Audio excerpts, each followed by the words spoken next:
বাংলাদেশের রাজনীতিতে হরহামেশায় আগুন লেগে থাকে।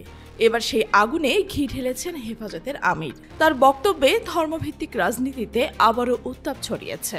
সম্প্রতি হেফাজতে ইসলাম বাংলাদেশের আমির আল্লামা মহিবুল্লাহ বাবুনগরীর দেওয়া এক বক্তব্যে ফের প্রশ্নের মুখে পড়েছে দেশের অন্যতম পুরনো ইসলামী রাজনৈতিক দল জামায়াতে ইসলামী।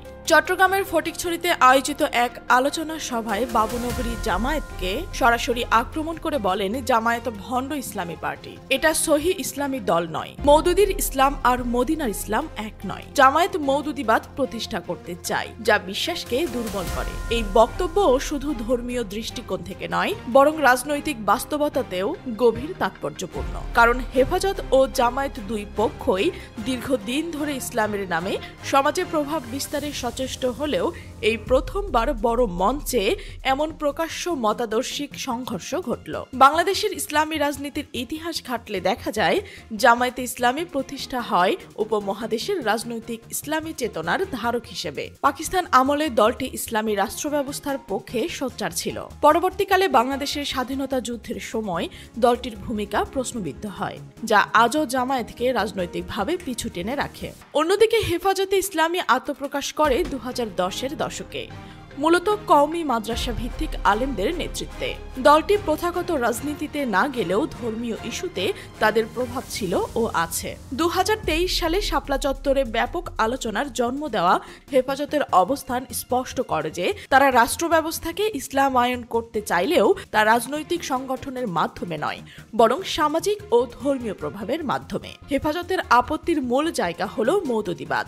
জামাতে ইসলামীর আদর্শিক ভিত্তি দাঁড়িয়ে আছে মৌলানা আবুল আলা মওদুদীর রাজনৈতিক ইসলাম দর্শনের ওপর। এই মতবাদ অনুযায়ী ইসলাম কেবল ব্যক্তি জীবনের নয়, বরং রাষ্ট্রীয় শাসনেরও পথ প্রদর্শক। ফলে ধর্ম এবং রাজনীতির সংমিশ্রণ এখানে অপরিহার্য।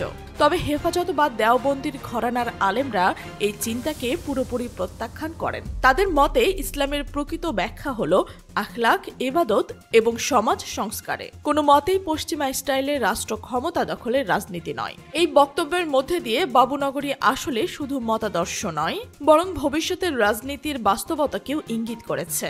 তার এই বক্তব্যের পর কয়েকটি বিষয় স্পষ্ট হলো, যেমন ইসলামপন্থী ঐক্যের ধারণা ভেঙে পড়েছে।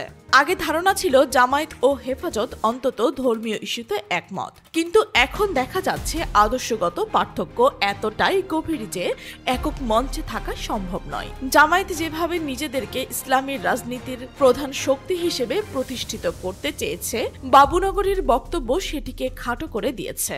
ভবিষ্যতে ইসলামী দলগুলোর ঐক্যভিত্তিক জোট গঠনের সম্ভাবনা এই বক্তব্যের কারণে আরো দুর্বল হয়ে পড়বে। হেফাজতের এমন অবস্থান জামায়াতকে রাজনৈতিকভাবে আরো একক করে দেবে। জামায়াতে ইসলামীর ওপর 2013 সাল থেকেই রাষ্ট্রের নজরদারি বাড়ে। যুদ্ধাপরাধের দলটির একাধিক শীর্ষ নেতা কার্যকর হওয়া এবং দলের রাজনৈতিক নিবন্ধন বাতিল, সব মিলিয়ে দলটি একটি বাধাগ্রস্ত ও জীর্ণ অবস্থায় ছিল। যদিও এখন তারা ক্রান্তিকাল পেরিয়ে নতুন উদ্যমে কার্যক্রম চালিয়ে যাচ্ছে। এই প্রেক্ষাপটে হেফাজতের মতো একটি জনপ্রিয় ধর্মীয় সংগঠন যখন তাদের ভণ্ড আখ্যা দেয়, তখন তা দলটির অস্তিত্বকেই প্রশ্নবিদ্ধ করে তোলে। এই ঘটনাটি শুধু জামায়াত হেফাজতের বিরুদ্ধে নয়, বরং বড় পরিসরে দেখলে এটি বাংলাদেশের ধর্মভিত্তিক রাজনীতির ভবিষ্যৎকেও প্রশ্নবিদ্ধ করে। কারণ ইসলামপন্থীদের অভ্যন্তরীণ বিভাজন জনগণের মধ্যে ধর্মীয় অস্থিরতা সৃষ্টি করতে পারে। ধর্মীয় মতবিরোধকে রাজনৈতিকভাবে ব্যবহার করার সুযোগ তৈরি হয়। রাষ্ট্র হয়তো কিছুটা স্বস্তি পাবে, কারণ বড় ধরনের ধর্মীয় ঐক্যবদ্ধ আন্দোলনের ঝুঁকি কমে যাবে। এর পর্যায়ে প্রশ্ন উঠে আসে, জামায়াতে ইসলামের ভবিষ্যৎ কি?